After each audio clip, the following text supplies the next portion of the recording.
Ida Odinga, to Rosemary Jr. and Winnie, to Dr. Oburu Oginga, and Your Excellency, the President of the Republic of Kenya, President Uhuru, President Obasanjo, and all mourners who have joined us on this great day. President Ruto, let me put it on record. Let me put it on record that many years ago in Bondo, in Nyamira, when we had requested the government of the day to give Jaramogi Oginga Odinga a state funeral, the government of the day refused to give Jaramogi a state funeral. All they did was to offer us one helicopter. And we all said, if that is all you are going to give Jaramogi Oginga Odinga, we say no. And we'll take Jaramogi to his final resting place in Bondo. So I do not want to take it for granted that you've given Right Honorable Raila Amolo Odinga a state funeral. I do not want to take that for granted. Indeed, this is the first proper state funeral with military colors, with the participation of the military in the whole of Nyanza region. We have lost so many sons in Nyanza. We lost Mboya, we lost Agwingi, we lost Ouko, but this is the first time we have seen a state funeral, and I want to thank you for this and go on record as thanking you. Now, I want to say something about Raila. Because without saying the qualities of Raila, who really what Raila was, then it will be impossible to keep his legacy. What did Raila really stand for? Why did many politicians come over these years and fall on the wayside? And Raila was always there fighting for us. Raila was a fighter for justice and democracy all his life. And sometimes I'm taken aback by some people who enjoy the rights Raila has fought for, including political parties. There are those who now lead political parties and abuse Raila Amolo Odinga without knowing that without Raila Amolo Odinga, you would not be leading those parties that you're leading today. They don't know. And I say, woe unto you. I say, woe unto you. There are those who forget the legacy of Raila Amolo Odinga. We have the Constitution of Kenya 2010.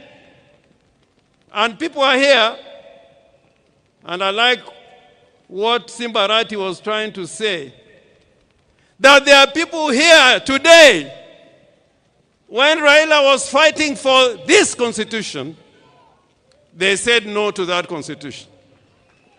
I want to remind you that without Raila Amolo Odinga, we will not be having this Constitution. So Raila was courageous. He was a brave man. I remember after the elections in 2017, when his votes were stolen, And we must continue to say that. When his votes were stolen,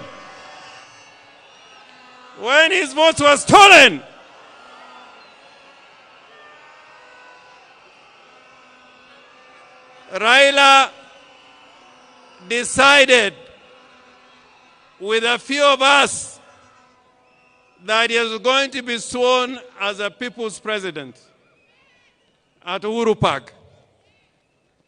You know, that day is when I knew there are many people who wear trousers, but they should not be wearing those trousers.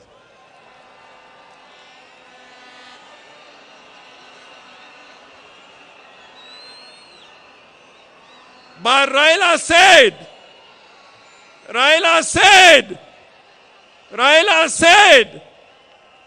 we are going to Uhuru Park and I'll be sworn as the people's president. Did Raila go or he did not go? Did Raila go Uhuru Park or he did not go? I remember many times when Raila has been tear-gassed and was nearly killed. Therefore, before you open your mouth to talk against Raila, remember what he has fought for and what he has stood for. And today, I want to remind all Kenyans, that the legacy of Raila Amolo Odinga will not be kept by mere speech. Speechifying would not be enough. It is to make sure that the gains we have made will never be lost. You should never give any space for gains that Kenya has gained to be lost. That is the only way of keeping the true legacy of Raila Amolo Odinga. And President Ruto, I am confident that when you consider the agreement that you have between the party ODM and UDA, that both of you witnessed, that this will be fulfilled, because that will keep the legacy and spirit of Raila burning and burning and burning and burning.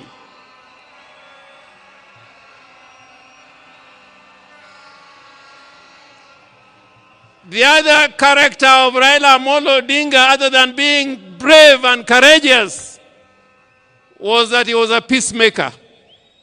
Raila was a peacemaker. And even today, we can see that Raila can bring Uhuru together, and Ruto is here as president. That was the true spirit of Raila Amolo Odinga, that the nation should keep talking together in unity and as brothers. Finally, I'm one of the people who believe that we must keep the party ODM. You must keep the party ODM. Remember the ideology of the party ODM. There's a huge delegation here, including the governor from Tororo, people from Gulu. My friend Olara Otunu, I think, is also in the house. We welcome you. But Olara Otunu, during Pinluo, when His Excellency the President and President Museveni was here, he spoke in Luo. And I want, if you have anybody near you, to translate what I'm saying. Nijo Luo wangi kitwa. Kitwa. Kitwa. Kitwa. Kitwa. In that spirit of the Luo nation, that spirit of Luo nation is like we like speaking the truth. We like speaking the truth. We like living in peace with our brothers. We like inclusivity. We are against those who are trying to tear Kenya apart and speak the language of division and tribalism and ethnicity. Woe unto you! So, President, I urge you, even as we speak about unity, let us not kill political parties. Political parties are the foundation of democracy. Any arrangements we enter into don't kill political parties. In 1963, political parties were killed, and it took us 20 years to fight to revive political parties. So jothurwa awachonuka geno ni wabed gimoro achiel, odu en odu, od meru kata ka chwer mane odu, wabed kanyakla, wati kanyakla, mondo Kenya obed gimoro achiel. I thank you so much, Mr. President.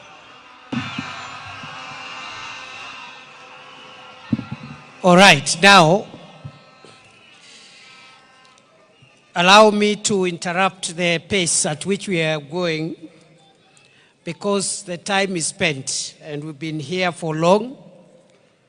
We have senior statesmen in our midst, including our retired president and the retired president